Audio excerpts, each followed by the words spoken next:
ಕನ್ನಡದ ನಂಬರ್ 1 ದಿನಪತ್ರಿಕೆ ವಿಜಯವಾಣಿಯಲ್ಲಿ ಪ್ರಕಟವಾಗಿರುವ ಈ ದಿನದ ಮಹತ್ವದ ಸುದ್ದಿಗಳನ್ನೊಮ್ಮೆ ನೋಡಿ ಬರೋಣ. ರಾಜ್ಯ ರಾಜಕಾರಣದ ಮುಂದಿನ 2 ದಶಕಗಳ ಭವಿಷ್ಯ ನಿರ್ಧರಿಸಬಲ್ಲ ಮಹತ್ವದ ಮತದಾರರ ಪಟ್ಟಿಯ ವಿಶೇಷ ಸಮಗ್ರ ಪರಿಷ್ಕರಣೆಗೆ ಕ್ಷಣಗಣನೆ ಆರಂಭವಾಗಿದೆ. ಜೂನ್ 30ರಂದು ರಾಜ್ಯಾದ್ಯಂತ ಚುನಾವಣಾ ಆಯೋಗದ ಬೃಹತ್ ಅಭಿಯಾನ ಶುರುವಾಗಲಿದ್ದು, ಆಡಳಿತಾರೂಢ ಕಾಂಗ್ರೆಸ್ ಹಾಗೂ ಪ್ರತಿಪಕ್ಷ ಬಿಜೆಪಿ ಈ ಪ್ರಕ್ರಿಯೆಯನ್ನ ಪ್ರತಿಷ್ಠೆಯಾಗಿ ಸ್ವೀಕರಿಸಿವೆ.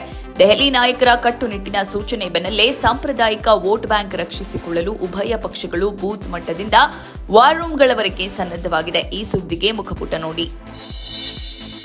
ಆನ್ಲೈನ್ ವಂಚನೆ ನಂಟು ಕರ್ನಾಟಕಕ್ಕಷ್ಟೇ ಅಲ್ಲದೆ ಅಂತಾರಾಷ್ಟ್ರೀಯ ಮಟ್ಟಕ್ಕೂ ವಿಸ್ತರಿಸಿದೆ. ಈ ರೀತಿಯ ವಂಚನೆಗೆ ವಿವಿಧ ಮಾರ್ಗ ಕಂಡುಕೊಳ್ಳುತ್ತಿರುವ ವಂಚಕರು ಸಣ್ಣ ಪುಟ್ಟ ಕಮಿಷನ್ ಆಸೆ ತೋರಿಸಿ ಮಲೆನಾಡಿನ ಕೆಲವರ ದಾಖಲಾತಿ ಪಡೆದು ನೂರಾರು ಮೂಲ್ಯ ಅಕೌಂಟ್ ಮೂಲಕ ಬರೋಬ್ಬರಿ 357 ಕೋಟಿ ರೂಪಾಯಿ ವಹಿವಾಟು ನಡೆಸಿದ್ದಾರೆ. ಈ ವಿಶೇಷ ವರದಿಗೆ ಇಂದಿನ ಸಂಚಿಕೆ ಓದಿ.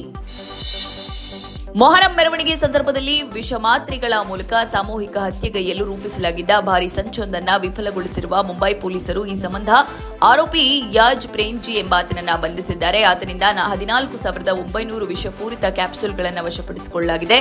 ಈ ಸುದ್ದಿಗೆ ವಿಜಯವಾಣಿ ಓದಿ. ಕೊಲ್ಲಿ ಕದನಕ್ಕೆ ಶಾಶ್ವತ ತೆರೆ ಎಳೆಯುವ ನಿಟ್ಟಿನಲ್ಲಿ ಅಮೆರಿಕ ಹಾಗೂ ಇರಾನ್ ನಡುವೆ ಏರ್ಪಟ್ಟಿದ್ದ ಶಾಂತಿ ಒಪ್ಪಂದ ಮುರಿದು ಬೀಳಲು ಹಂತ ತಲುಪಿದೆ. ಹೊರ್ಮುಜ್ ಜಲಸಂಧಿಯಲ್ಲಿ ಹಾದು ಹೋಗುತ್ತಿದ್ದ ವಾಣಿಜ್ಯ ಹಡಗಿನ ಮೇಲೆ ಇರಾನ್ ದಾಳಿ ನಡೆಸಿದೆ ಎಂದು ಆರೋಪಿಸಿ ಅಮೆರಿಕ ಸತತ 2ನೇ ದಿನವಾದ ಭಾನುವಾರವೂ ಇರಾನ್ನ ಸೇನಾ ನೆಲೆಗಳ ಮೇಲೆ ಭಾರೀ ವೈಮಾನಿಕ ದಾಳಿ ನಡೆಸಿದೆ. ಪರಿಣಾಮವಾಗಿ ಸಂಘರ್ಷ ಮತ್ತೆ ತಾರಕಕ್ಕೇರಿದೆ. ಈ ಸುದ್ದಿಗೆ ಮುಖಪುಟ ನೋಡಿ.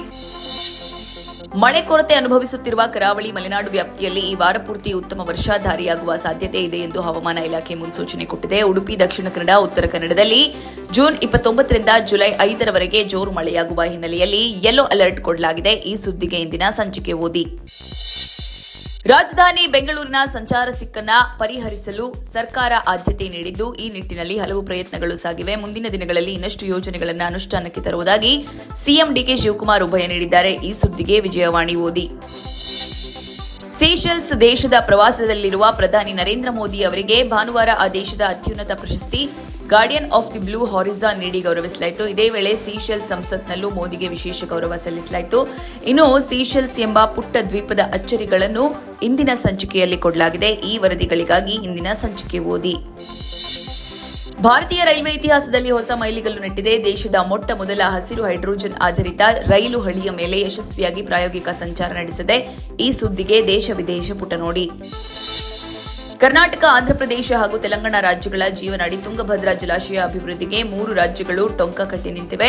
ದಶಕಗಳಿಂದ ನೆನೆಗುದಿಗೆ ಬಿದ್ದಿದ್ದ ಯೋಜನೆಗಳಿಗೆ ಸಿಎಂ ಡಿಕೆ ಶಿವಕುಮಾರ್ ಅವರು ಇಚ್ಛಾಶಕ್ತಿಯಿಂದ ಮರುಜೀವ ನೀಡಿದ್ದಾರೆ.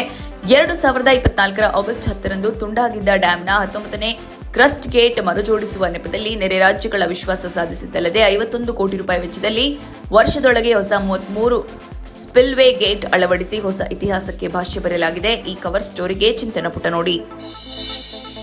ಕುರಿತ ಸಾಕಣೆ ಇತ್ತೀಚೆಗಷ್ಟೇ ಲಾಭದಾಯಕ ಉದ್ಯಮವಾಗಿ ಮಾರ್ಪಟ್ಟಿದೆ. ಜೇನು ಕೃಷಿ ಸಹ ಇದೇ ಸಾಲಿಗೆ ಸೇರುತ್ತೆ. ಈ ಕುರಿತು 2 ವಿಶೇಷ ಲೇಖನಗಳಿಗೆ ಇಂದಿನ ಬಿತ್ತವಾಣಿ ನೋಡಿ. ಸ್ಯಾಂಡಲ್ವುಡ್ ನಟಿ ಶರ್ಮಿಳಾ ಮಾಂಡ್ರೆ ತಮಿಳು ನಿರ್ಮಾಪಕ ಸುಧನ್ ಸುಂದರಂ ಜೊತೆ ಶನಿವಾರ ನಿಶ್ಚಿತಾರ್ಥ ಮಾಡಿಕೊಂಡಿದ್ದಾರೆ. ಖಾಸಗಿ ಹೋಟೆಲ್ನಲ್ಲಿ ಜರುಗಿದ ಸರಳ ಸಮಾರಂಭದಲ್ಲಿ ಸಂಪ್ರದಾಯ ಬದ್ಧವಾಗಿ ಪರಸ್ಪರ ಉಂಗುರ ಬದಲಾಯಿಸಿಕೊಂಡಿದ್ದಾರೆ. ಈ ಸುದ್ದಿಗೆ ಉಲ್ಲಾಸ. ನಮಸ್ತೆ ಬೆಂಗಳೂರು ನೋಡಿ. ಇವಿಷ್ಟೇ ಅಲ್ಲ, ಮುಂಜಾನೆ ಮಾತು, ಅಂತರಂಗ, ಭವಿಷ್ಯ, ಮನೋವಿಕಾಸದ ಕಾಲಂಗಳು, ಕ್ರೀಡೆ, ಸಿನಿಮಾ, ದೇಶ ವಿದೇಶಗಳ ಭರಪೂರ ಸುದ್ದಿಗಳ ವಿಶೇಷಗಳಿಗಾಗಿ ವಿಜಯವಾಣಿ ಓದಿ.